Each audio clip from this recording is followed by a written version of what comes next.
pour présenter le Master Gamma, gestion actuarielle et modélisation mathématique.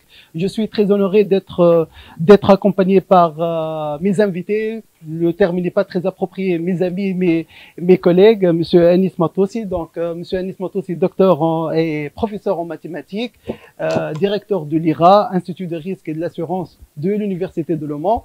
Et je vais présenter Monsieur Anis Matossi comme étant l'un des chercheurs les plus actifs dans le domaine de calcul stochastique et de contrôle stochastique. Aussi, il y a avec nous Monsieur Saifeddine Bouaneni, de formation ingénieur. Il est ingénieur de formation et il a complété sa formation avec un master d'actuariat à Le Mans. Donc, Monsieur Saifeddine Bouaneni a une expérience considérable dans le domaine de l'actuariat.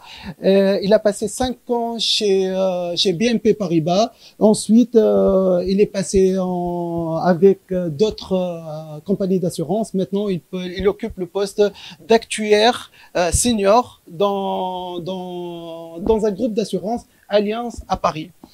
Aussi, il y a avec nous Monsieur Wajd Miskini. Wajd Miskini, c'est un ingénieur aussi, ingénieur chez Esprit. Il était le major de promotion. Il a complété sa formation par un autre master d'actuariat avec Le Mans également. Il était aussi le major chez Le Mans. Et il occupe actuellement un poste qui n'est pas actuaire, mais c'est le poste data scientist dans une boîte en assurance, c'est Swiss Life Assurance.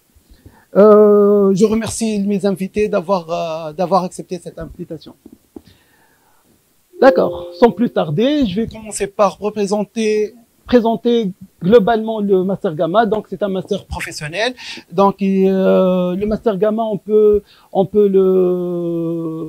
accéder à ce master à partir d'une licence qu'on exige qu'elle soit une licence scientifique. Donc, on va accepter les étudiants ayant des diplômes de licence mathématiques, informatique et finance, avec une forte motivation de travailler leurs mathématiques et leurs compétences en intelligence artificielle. Et ce master-là, il s'étale sur 2 ans. Les 2 ans sont découpés en 4 semestres et à chaque semestre, les étudiants sont appelés à valider une trentaine de crédits, donc ce qui fait un total de 120 crédits tout le long du cursus de Gamma. Ensuite, le Master Gamma, il est proposé en formation initiale, ça veut dire une cours du jour. Il y aura des cours de 8h à 17h, 7 jours sur 5, 5 jours sur 5 sur 7, 5 jours sur 7 et voilà, donc c'est le seul régime pour l'instant de ce master. On est en train de préparer une surprise dans ce format-là. Donc, l'objectif global pour Gamma, c'est de former des experts en actuariat.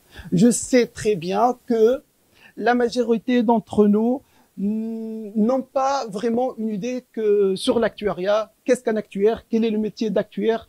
À quoi sert un actuaire dans une compagnie d'assurance en particulier? Donc, Monsieur Anis, est-ce qu'il nous a rejoint? Non, pas encore. Donc, je vais donner un exemple. Je vais donner un exemple pour définir qu'est-ce qu'un actuaire. Je vais supposer que je suis votre assureur pour assureur automobile, d'accord? Donc, je vais supposer que je vais fixer une prime. On est dans la salle, on est une trentaine de personnes. Je vais supposer que la prime, elle est de 1000 dinars. Donc, à la fin de cette présentation, j'aurai 30 000 dinars après cette présentation. Donc, commercialement, j'ai réussi parce que je vends mon produit et je suis en train de vendre mon produit et ça marche. Par contre, l'actuaire, il n'a pas cette vision-là. L'actuaire, il est en train de voir le risque que je suis en train de commettre avec l'acceptation des 30 000 dinars. Donc ici, on va supposer que l'un des assurés, après 2 mois, il vient me dire, voilà, j'ai percuté une autre voiture et j'ai le pare-choc qui est cassé. Donc, monsieur l'assureur, je veux un remboursement. Donc, le remboursement, d'accord, ok. C'est quoi votre marque? C'est Mercedes. Le pare-choc, et le FNAR, c'est 7000 dinars. Donc déjà, j'ai déjà perdu 6000 dinars avec un seul assuré, avec un seul sinistre. Donc, il faut faire beaucoup d'attention. C'est pas le côté commercial qui compte dans ce cas-là, c'est le côté calcul de risque. Et le risque, on parle de risque aléatoire. Et c'est l'aléatoire, lorsqu'on parle d'aléatoire, on parle de statistiques, on parle de probabilité, d'où l'actuariat, c'est un domaine issu des mathématiques. Donc, voilà, donc je passe au contenu de la formation. Donc on voit très bien que la formation elle est basée 30% sur le socle mathématique. On a des modélisations à faire, les modélisations des risques aléatoires. Il y a des prédictions à faire parce qu'on doit prédire le comportement de mon assuré, le comportement aussi des sinistres, le coût du sinistre, on doit le calculer. Et il y a les mathématiques, on parle bien des modèles probabilistes et des modèles statistiques. Ces modèles-là mathématiques, ils sont appuyés par un usage des outils informatiques. Les outils informatiques, on va pas s'amuser à calculer le risque à main, donc on va utiliser des logiciels pour faire ça, de la programmation, on va utiliser la programmation R, la programmation avec les outils Python par exemple, et aussi on va utiliser des techniques de prédiction issues du monde de l'intelligence artificielle. On parle de machine learning, on parle de data mining, on parle de deep learning. Aussi, il y a le côté big data. Pourquoi? Parce que dans la réalité, les données ne sont pas tous structurées. Parfois, l'information nous vient à partir des photos, à partir d'une séquence vidéo qu'on doit analyser. Donc, les données ne sont pas souvent structurées. Et aussi, il y a le problème de volume. D'où cet aspect-là, l'aspect big data que l'actuaire doit maîtriser. Vous avez bien compris que l'actuaire, il est en train d'appliquer ses connaissances en mathématiques et en informatique dans l'économie et la finance. Donc, ce socle-là qui représente 20% de la formation d'un actuaire, c'est pour mettre à l'aise l'actuaire dans son environnement professionnel. Donc, les soft skills et les projets professionnels, comme l'a mentionné Madame Mariam Chichti et Monsieur Walid Lahaib auparavant, ce sont deux socles qui sont omniprésents, qui sont présents dans toutes les formations de ESB, et ça fait partie de l'ADN de ESB. On est tous persuadés par l'importance des soft skills, de la communication et le développement personnel et de la culture générale. On parle beaucoup des séminaires, c'est un séminaire par quinzaine et un débat par quinzaine. C'est ça la culture qu'on veut inculquer dans nos formations. Il y a le parti projet professionnel et ça fait partie de nos approches pédagogiques. Donc, nos approches pédagogiques sont basées sur l'approche par projet. Le learning by doing, c'était dans la présentation de l'école.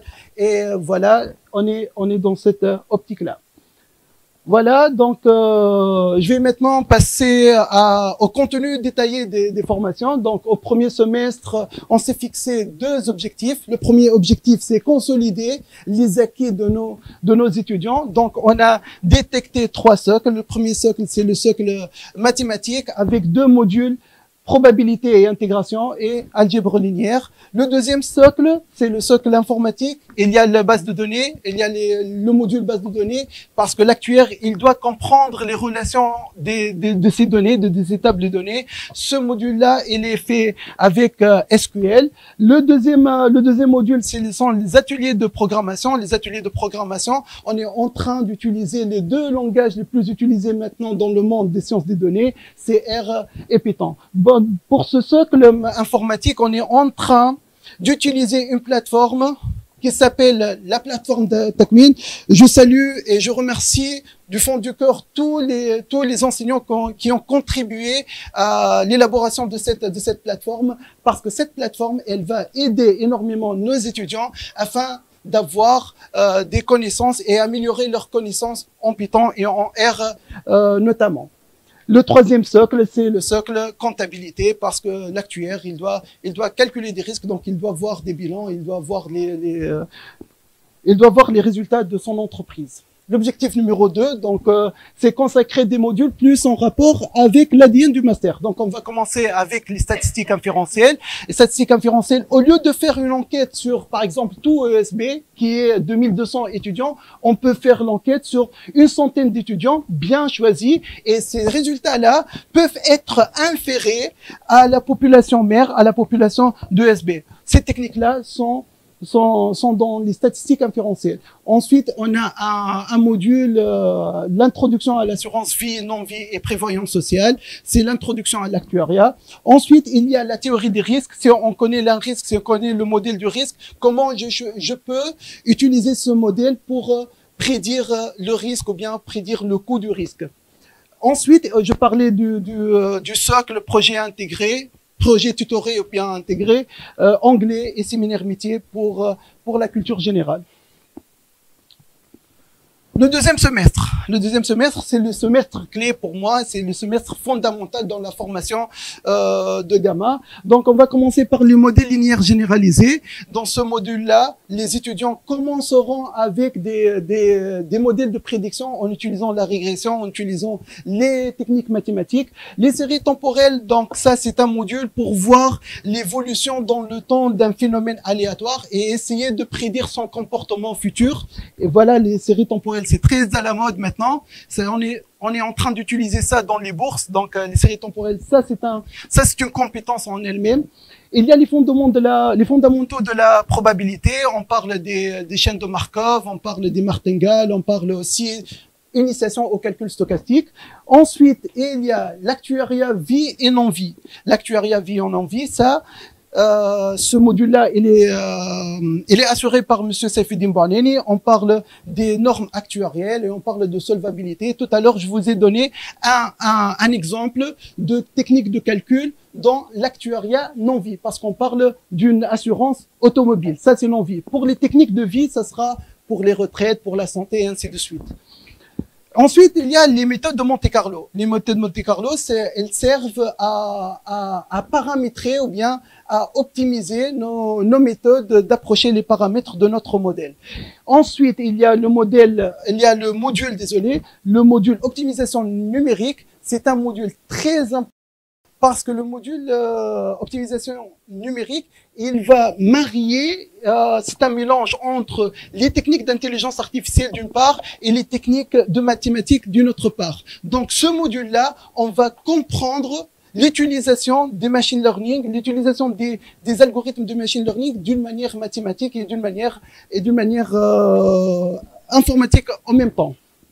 Les modèles financiers, c'est juste pour voir l'évolution dans le temps d'une option ou bien d'un actif financier.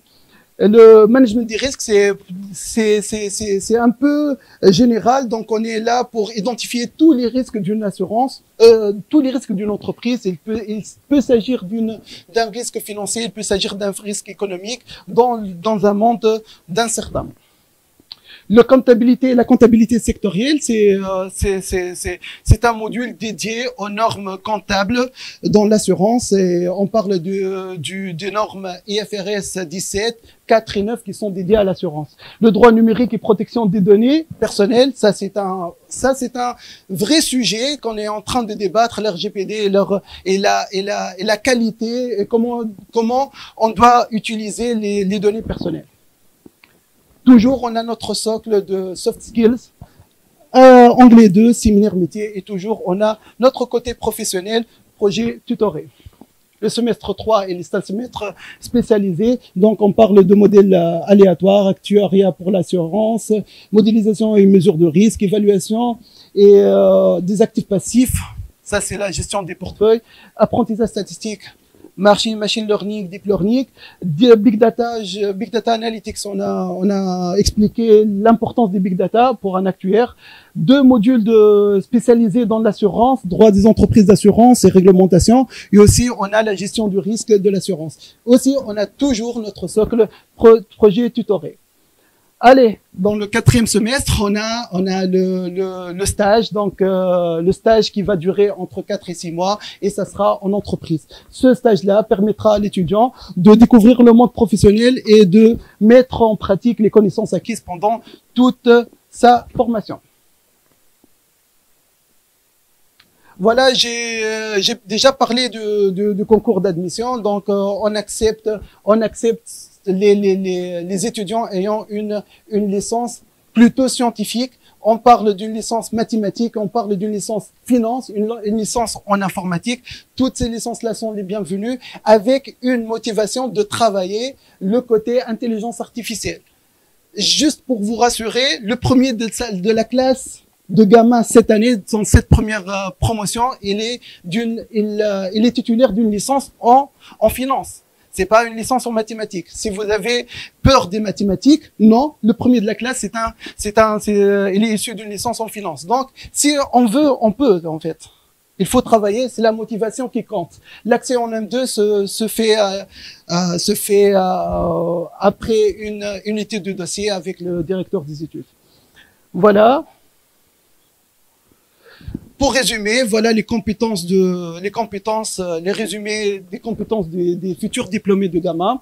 On aura l'analyse des données et l'extraction des connaissances à partir de l'analyse des données.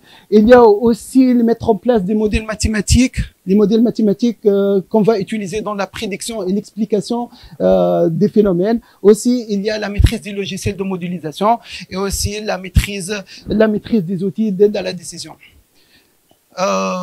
Je vais m'arrêter un peu ici. Je vais essayer de voir si monsieur Matos, il est là. Bonjour, monsieur Anis. Donc, merci d'avoir accepté l'invitation, monsieur Anis. Une première question que je vous pose, quelle est votre définition de l'actuaire et de l'actuariat, monsieur Anis? L'actuariat, c'est une branche de mathématiques, mais qui dépasse les mathématiques parce que c'est plutôt des modèles probabilité, des statistiques pour la gestion des risques d'une manière générale.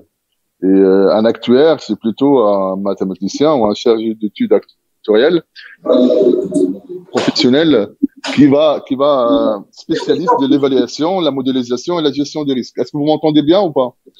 Oui, on vous entend, mais un peu moins maintenant. Ah bon? Oui. J'ai essayé de voir ça.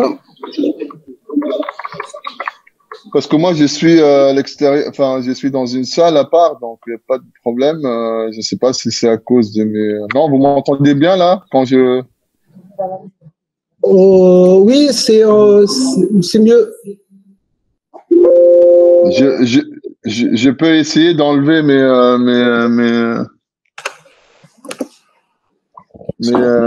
écouteurs. Je ne sais pas si des fois ça peut influencer. Oui, on vous entend mieux maintenant.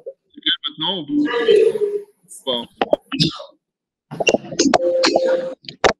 Allô?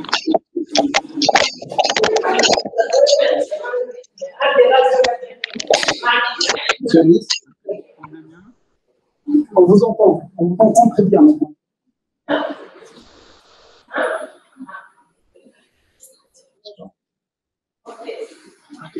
D'accord, ok. Je pense que le micro, il est... Vous m'entendez maintenant? Vous m'entendez? Oui. Ouais, pardon. Vous m'entendez mieux? Désolé. Oui. Donc. D'accord, monsieur le ministre.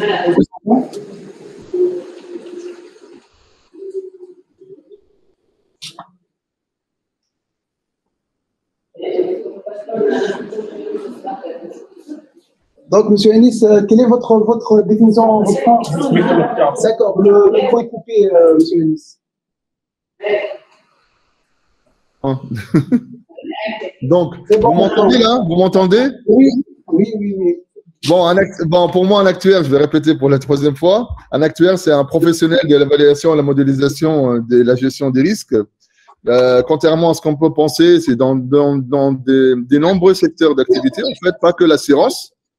Ça va être public et privé. Et évidemment, on trouve en premier lieu l'assurance, la réassurance, les mutuelles, les prévoyances, les retraites, la gestion d'actifs, les banques, mais aussi des depuis quelques années dans l'audit et le contrôle et les conseils. Parce que maintenant, contrairement à ce qu'on peut penser, la comptabilité et l'audit n'est pas seulement, elle est dans le domaine de l'actuariat maintenant. Donc, les cabinets de conseil qui sont dans l'audit maintenant, en particulier en France ou à Paris particulièrement, ils cherchent plutôt des actuaires et des formations classiques des gestionnaires, quoi. Donc, pourquoi? Parce que c'est l'audit, parce que déjà, il y a de plus en plus de normes prudentielles qui sont imposées pour vérifier que les assureurs sont bien solvables, évidemment, et pour protéger les assurés. Et on a un spécialiste, Saifeddine, qui a pas mal travaillé là-dessus. Il peut dire un mot. Et du coup, ça implique nécessairement que le besoin, en tout cas dans la partie comptabilité audit, que soit géré par les actuaires ou les chargés d'études actuarielles.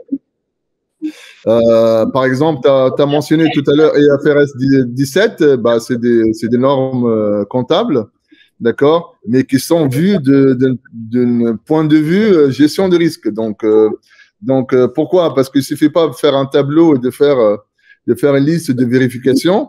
Bah là, il faut refaire des simulations, des scénarios, d'accord? Donc, scénarii, ça veut dire qu'il faut connaître les modèles aléatoires, faire des simulations, etc., pour tester, en fait, la capacité de l'entreprise à résister contre des variations très fortes du marché et qui peut venir de la transition écologique. Donc, on voit bien que les gros problèmes qu'on a dans la gestion des risques viennent de cette modélisation de cette transition écologique qui est très complexe et qui impacte réellement, pas nécessairement seulement les assureurs, mais même les pays, parce que c'est des questions importantes. Donc là, en France, on est en train de se poser la question à l'échelle européenne, si on continue, par exemple, à cultiver du blé dans certaines régions de France, parce que vu la sécheresse, vu les changements, vu les inondations, et donc ça veut dire quoi? Ça veut dire que la production céréale va diminuer en Europe, donc ça impacte aussi nécessairement les partenaires de l'Europe qui sont le Maghreb, l'Afrique, etc.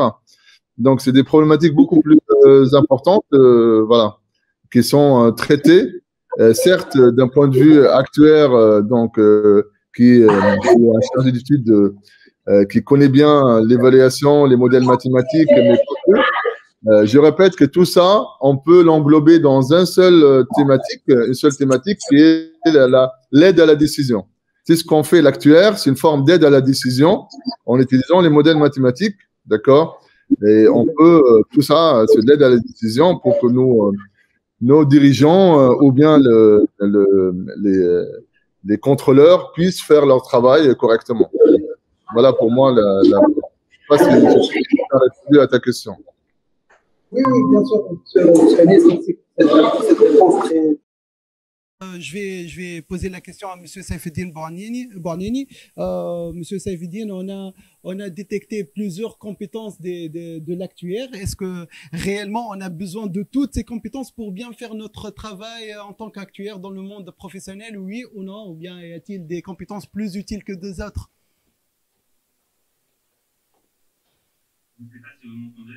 Oui, on vous entend très bien. D'accord. Est-ce que tu peux juste répéter la question parce que j'ai pas bien entendu. D'accord, ok. Donc, ici, on a exposé les compétences d'un actuaire et on a vu que l'actuaire, il a un fort potentiel pour résoudre les problèmes, pour résoudre les problèmes des risques, en fait. Est-ce que ces compétences-là, toutes ces compétences sont utiles pour assurer un succès dans notre vie professionnelle, ou bien il y a des compétences qui sont plus utiles que d'autres? Je pense qu'il y a des compétences, enfin les soft skills et même les compétences que vous venez de citer, c'est des compétences qui sont requises pour tout professionnel qui travaille dans le monde de la finance entre guillemets ou qui travaille avec des chiffres. Particulièrement pour un actuaire, je pense que de mon expérience, la compétence qui se révèle la plus importante et est importante et nécessaire pour fonctionner en tant qu'actuaire, c'est les compétences d'analyse analytique et critique. Et pourquoi donc je dis bien analytique? Parce que on est des professionnels qui calculent des engagements qui vont déterminer non seulement la solvabilité, mais même aussi la profitabilité d'une société d'assurance. Donc la compétence principale pour moi, pour l'actuaire, c'est ces compétences d'analyse analytique. Et je dis bien analytique parce que puisqu'on travaille avec des chiffres.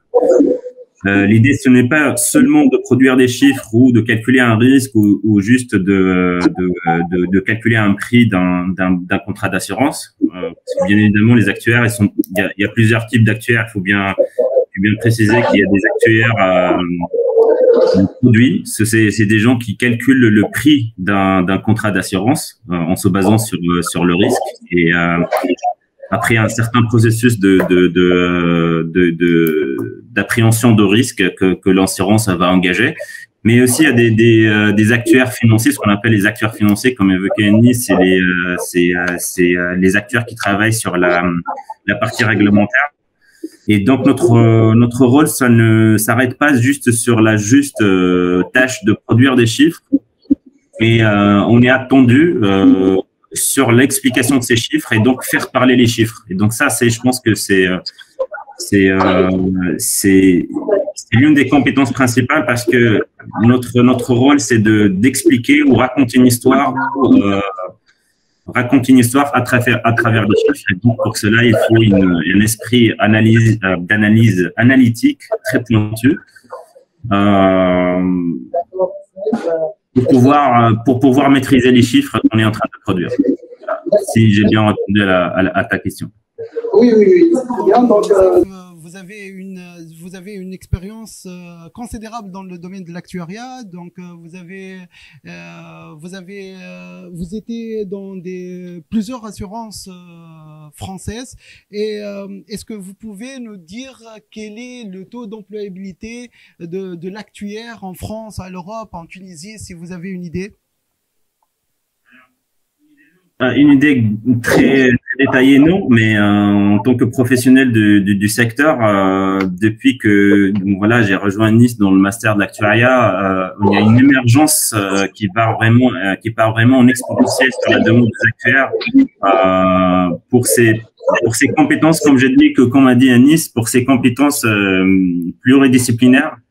Parce que comme on peut travailler pour les assurances, on peut aussi il y a d'autres secteurs qui s'intéressent au profil de l'actuaire et ses capacités d'analyse et de production analytique. Et comme les banques, c'est plus que les assurances parce que l'actuaire principalement il travaille communément connu, c'est un professionnel de l'assurance, mais pas que. En ce moment, on trouve des banques d'investissement, on trouve des cabinets de conseil, d'audit aussi qui s'intéressent au profil d'actuaire. Donc, pour répondre à ta question,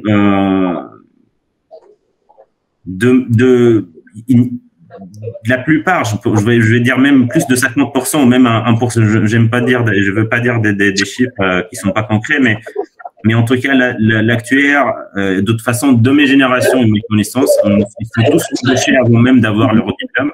Moi, j'en fais partie quand j'étais à Nice, au Mans. Donc, on avait tous nos contrats de CDI, même avant d'avoir nos diplômes ou même de finir notre année.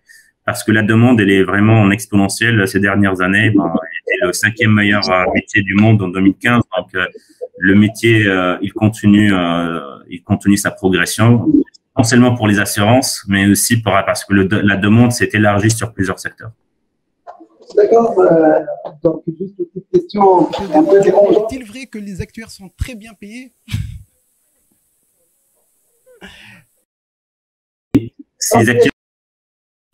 D'accord. Est-ce que Saifeddine, je sais très bien que les actuaires sont un peu rares, ils se font rares. Donc, j'ai une petite question. Donc, est-il vrai que les actuaires sont très bien payés? Très bien payés. Je dirais comme tout professionnel, en tout cas dont le profil est très demandé. Donc, relativement à un marché les acteurs qui sont et c'est vraiment un métier un peu particulier. Donc, oui, je dirais que oui, c'est parmi les métiers. On peut donner une fourchette, par exemple, pour les étudiants qui sortent du master actuariat au Mans, à l'Institut du risque, c'est entre 41 000 et 53 000. Oui. Une fourchette entre 41 000 et 53 000 brut, évidemment. Ouais. Donc, quand même, c'est à l'échelle d'ingénieurs aux grandes écoles, quoi, un peu moins. Donc, c'est quand même bien payé. Oui, relativement à un marché avec une évolution de carrière assez rapide, parce que ça évolue vers évidemment un actuaire, il va pas rester toute sa vie devant un ordinateur. Il est normalement censé prendre la place qui est occupée par le manager et directeur d'équipe, etc. Donc en fait, on forme pas un technicien. Un actuaire n'est pas un technicien. Ça peut être un technicien qui connaît bien. Évidemment, il est bien formé dans les parties, comme il a dit, analytique et informatique, tout ce que vous voulez. Mais je pense qu'il a dit un mot très important. Ce qu'on veut, c'est la capacité d'analyser. Et donc, comme j'ai dit tout à l'heure, à l'aide à la décision, de sortir à la fin un chiffre. Parce que, donc, un étudiant qui sort ou qui est en stage en alternance, il est pas, et quand il fait ses communications auprès de son équipe, il le fait pas à son maître de stage, il le fait plutôt à son manager, et son manager, il est possible que ça fait longtemps qu'il n'a pas fait des maths ou qu'il n'a jamais fait de maths, et donc il faut qu'il sache comment le présenter les choses d'une manière simplifiée et sans maths, quoi, d'une manière. Donc c'est pour ça qu'on appelle ça une aide à la décision. L'aide à la décision doit être de manière simplifiée. Elle n'est pas, on connaît beaucoup de modèles complexes, mais à la fin, on doit fournir un chiffre, quoi. Un chiffre, un pourcentage, d'accord, une évolution. Et donc, sinon, et je tiens à dire que certes, on demande beaucoup d'actuaires, mais pas toutes les formations sont au même niveau de recrutement, d'insertion, hein. Le Mans, c'est entre 90 et 80% d'insertion, comme il a dit Saifeddine, avant même de finir son diplôme. Ça veut dire avant la soutenance de fin d'études. C'est pas le cas de toutes les formations, hein. Mais on a réussi à, ça c'est pas pour seulement faire la publicité du Mans, mais on a réussi à mettre en place un environnement, en tout cas au Mans, depuis 10 ans, un peu depuis 11 ans. Il s'appelait dans le temps entreprise. Donc dès le départ, c'était déjà l'aide à la décision derrière.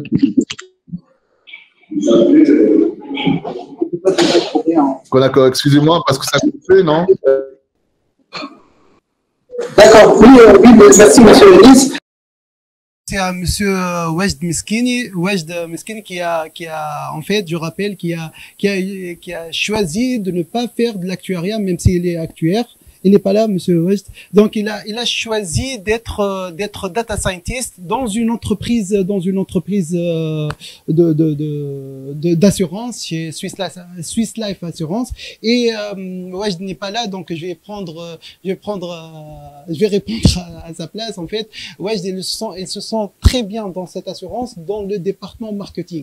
Parce que lui, avec son background mathématique, avec son background, actuariel, il peut accélérer la segmentation des clients, il peut comprendre, en fait, les différents phénomènes de l'assurance, et il fait ça d'une manière exceptionnelle. Il est très très convoité par les autres assurances, en fait, c'est ce qu'il m'a dit. Donc on va passer à la présentation. Donc parmi les métiers et les débouchés professionnels qu'on peut avoir chez les actuaires, les futurs diplômés de Gamma, on peut citer les actuaires On peut citer l'actuaire ou bien les chargés des études actuarielles, les gestionnaires des risques financiers et les experts en assurance. Tout ça, ce sont des synonymes, c'est pour l'appellation d'actuaire. Ensuite, il y a pas mal d'actuaires, comme le dit Monsieur Saifeddine et Monsieur Anis. Il y a pas mal d'actuaires qui choisissent le domaine de consulting. Donc, on parle d'analyste financier, d'ingénieur financier, d'un économètre. Ensuite, il y a un autre profil qui sont en train d'utiliser les data science pour l'actuariat, et on parle de data scientists, les attachés des études statistiques, les directeurs d'enquête. Il y en a d'autres qui choisissent le terrain de la bourse, parce que la bourse, il y a de l'arbitrage, il faut comprendre l'évolution l'évolution des actifs, ainsi de suite, et ce sont des spécialistes dans la modélisation mathématique, donc ils se retrouvent très bien avec le poste de trader, négociateur en bourse. Donc, comme vous le voyez, les secteurs d'activité sont divers et variés. On parle principalement d'un secteur financier, et maintenant on est en train d'évoluer vers d'autres domaines tels les marketing et les conseils, les sociétés de conseil.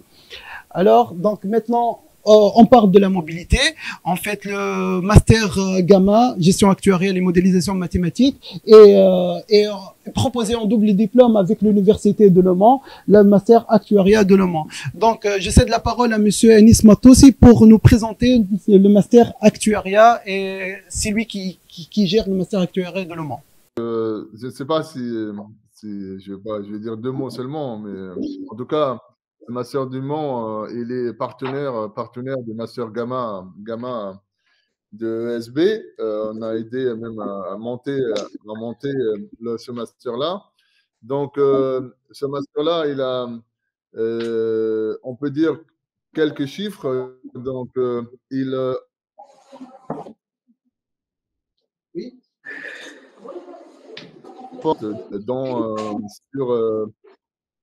qui sont en alternance en Master 2, ça veut dire qu'ils sont à la fois étudiants et salariés. Vous pouvez répéter, s'il vous plaît?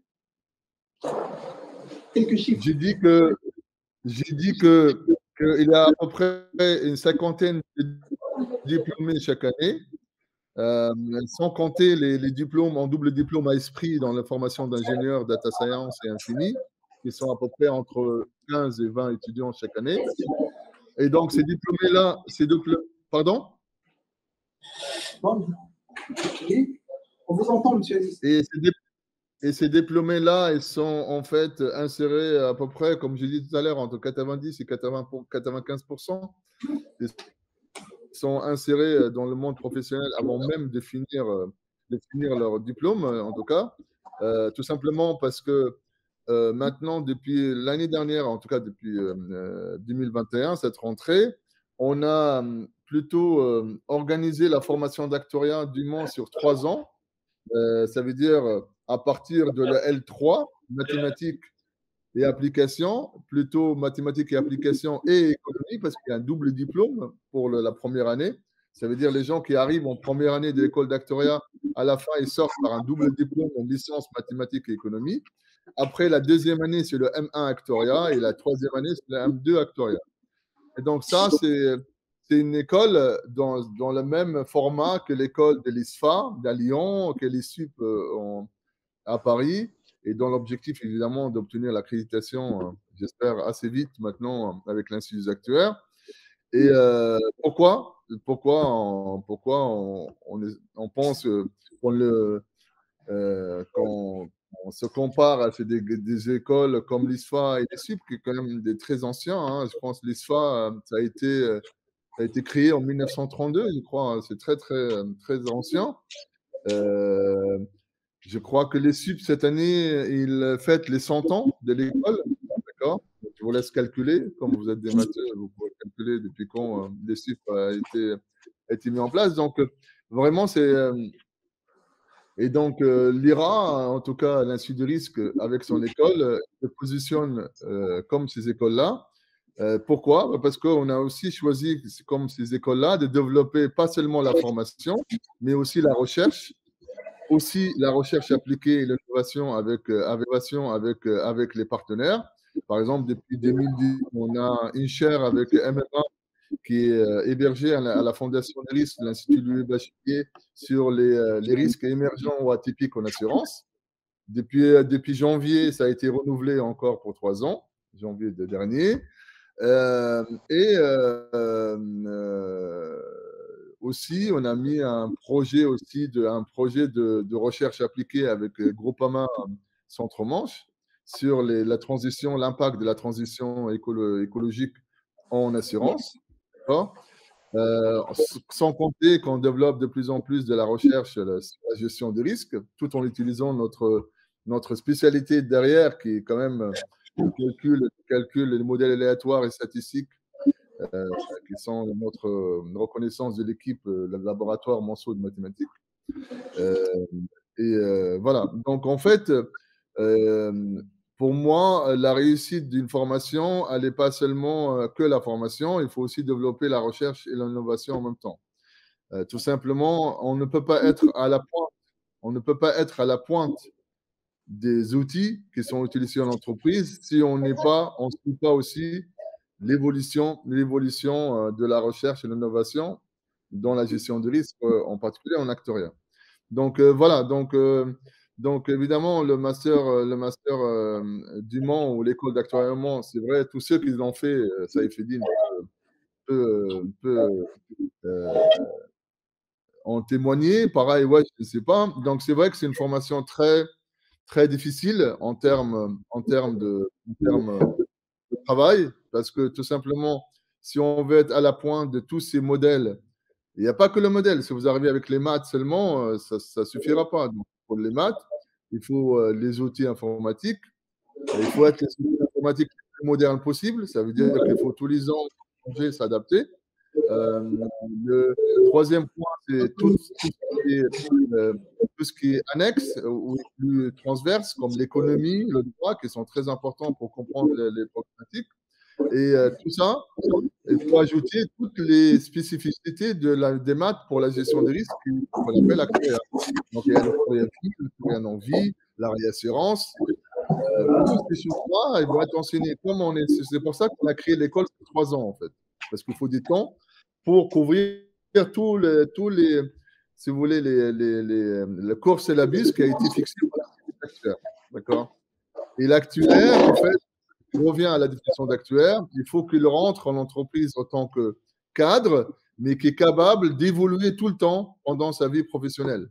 Ça veut dire qu'il ne peut pas rentrer et dire pendant 10 ans, je vais utiliser les mêmes outils. Ce n'est pas possible. Donc, il va vite, d'accord, déchanter parce que les problématiques qu'on rencontre tous les jours, évidemment, on peut faire des choses les mêmes tous les jours, mais ça ne sera pas intéressant.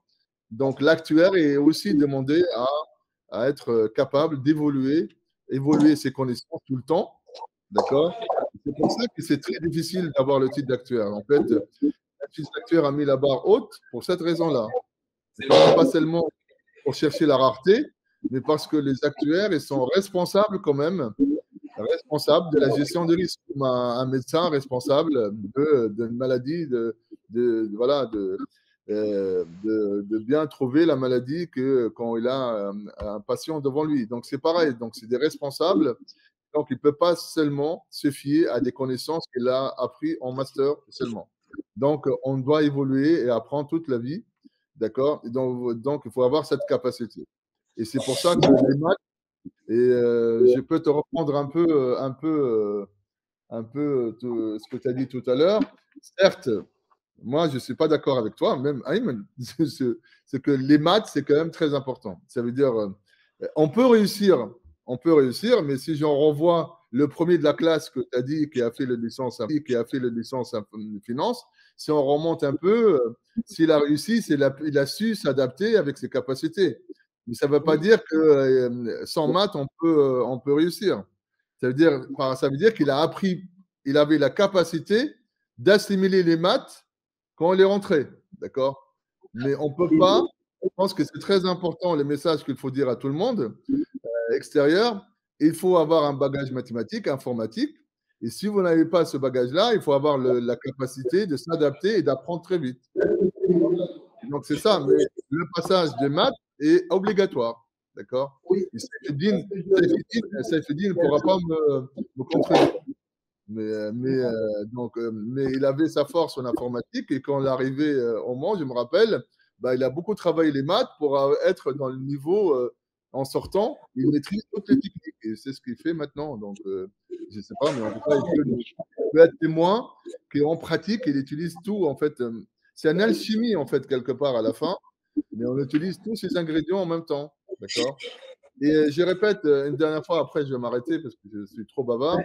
Quand je vais regarder l'assurance, tu as posé une question tout à l'heure à Saifeddin Ayman en disant toutes ces qualités, est-ce que sont. En fait, l'actuaire, il doit avoir plusieurs casquettes, mais quand il occupe une position, il n'est pas obligé d'actionner toutes ces casquettes.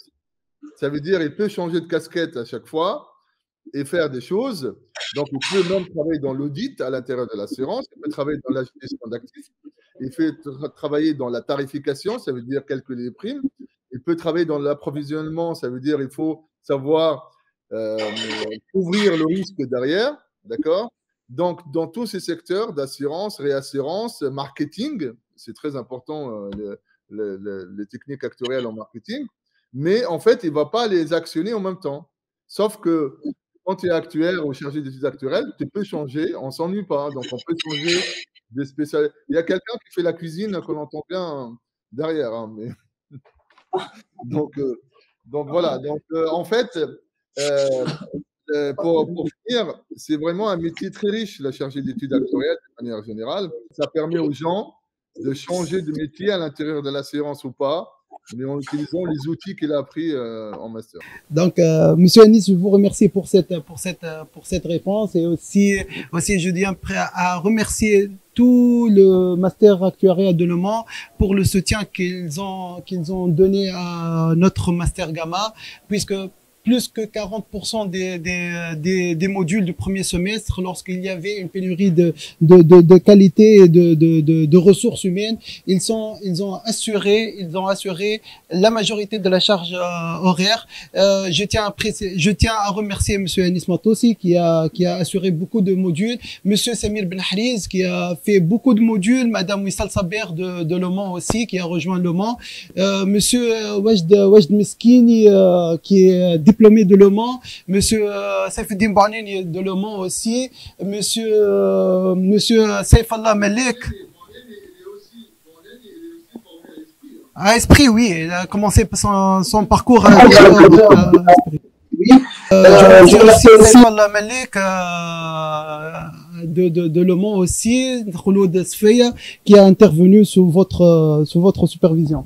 Donc voilà, donc je vais clôturer cette discussion par préciser que le double diplôme la sélection se fait après les résultats de la première année et avec, comme l'a précisé Monsieur Walid Larab, le directeur des études, les étudiants sélectionnés, ils ont le choix de rester à ESB et faire leur double diplôme sans mobilité. Donc on aura un M2 à ESB ou bien avec mobilité et faire le M2 chez Le Mans. Donc voilà. Donc avant de clôturer, je précise aussi que le Master Gamma est là un autre partenaire professionnel, c'est l'association tunisienne des actuaires qui regroupe tous les professionnels du domaine de l'actuariat en Tunisie, ce qui va nous assurer une meilleure proximité avec le monde professionnel, des études de cas réels, des rencontres avec des experts, des opportunités de stages d'été et de PFE. Et voilà, si la crise sanitaire, elle va nous permettre, on va reprendre nos visites d'entreprise d'une manière régulière, parce que les dernières années, c'était un peu compliqué, on peut pas faire ces visites-là. Donc, il y a une petite surprise que je laisse pour un autre événement. On est en train de préparer quelque chose pour nos étudiants avec l'ATA, et ça sera, Monsieur Walid, j'ai le droit de le faire. Ça sera annoncé, Monsieur Walid me dit que ça va annoncer. Ok, keep tuned et merci Monsieur Anis, merci tout le monde, merci Saïf, merci Wecht et à la prochaine. Salut. Merci Monsieur. Merci beaucoup. Merci Monsieur Ayman, merci également aux intervenants. Mais j'ai quelques questions avant de clôturer. Nous avons quelques questions. Nous commençons par deux petites questions qui nous ont été posées par des étudiants qui nous suivent en ligne. Donc, la première question, quel est le taux d'employabilité en Tunisie à l'étranger pour un actuaire? D'accord. En fait, l'actuariat en Tunisie, comment dire ça, c'est un domaine qui est un peu vierge. Donc, il n'y a pas vraiment une structure d'actuariat en Tunisie. Tous les actuaires, tous les diplômés sont en train de migrer vers l'Europe parce qu'il y a une forte employabilité à l'Europe. Et en Tunisie, en fait, j'ai fait un peu de l'actuariat à Dauphine. En fait, tous les étudiants, avant de déposer leur PFE, ils sont en train de suivre des stages à l'Europe, ils ne reviennent plus en Tunisie. D'où notre annonce qu'on va la laisser pour un autre événement. On est en train de voir, d'essayer de trouver une solution et retenir ces actuaires-là en Tunisie par des contrats et donc en Tunisie, presque dans une assurance comme Star, GAT, etc. On a deux, trois actuaires par assurance, en fait. Il y a beaucoup de manque d'actuaires en Tunisie.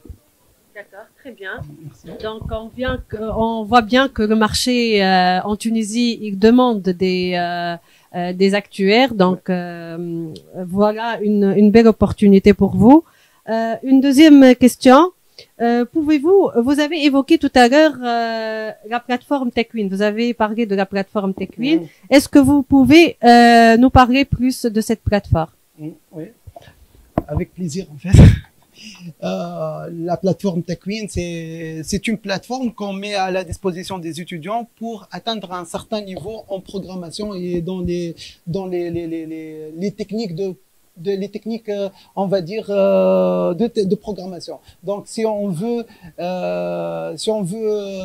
pratiquer plus et avoir plus des exercices avec des données réelles, avec un vrai challenge, donc on peut exercer ces compétences-là sur la plateforme TechWin parce que les enseignants, dans une séance, combien d'exercices il peut corriger? 3, 4 exercices, 5, il peut corriger 3, 4 exercices, 5 exercices avec des projets, mais on peut pas faire une centaine d'exercices. La plateforme TechWin, et je remercie encore une fois les enseignants qui ont contribué à la banque de questions, à la banque d'exercices qui se trouve dans la plateforme, et on peut trouver des centaines d'exercices de R et une centaine d'exercices sur Python, et chaque étudiant, il peut suivre son rythme, s'il veut atteindre un niveau très avancé, il aura des exercices qui auront un niveau très avancé, et on est là pour enrichir cette plateforme. Maintenant, on a des exercices avec R, des exercices avec Python, des exercices avec SQL, des exercices pour les mathématiciens avec MATLAB et Octave. Maintenant, on est en train de préparer. Il y a aussi la plateforme avec Java, et on est en train de voir d'autres langages de programmation. Si on va évoluer. Et on va évoluer aussi avec TechWin. Merci beaucoup. Merci. Donc, une toute dernière question. Lorsqu'on est salarié, est-ce qu'on peut suivre ce master? Est-ce qu'il y a un emploi qui est adapté à quelqu'un qui travaille toute la journée? Si Walid, est-ce que j'annonce là? Donc, je peux pas répondre à cette question. On aura une surprise à vous annoncer prochainement. J'espère qu'on annoncera cette nouvelle avant le mois de juillet. On est en train de travailler sur cette question en particulier.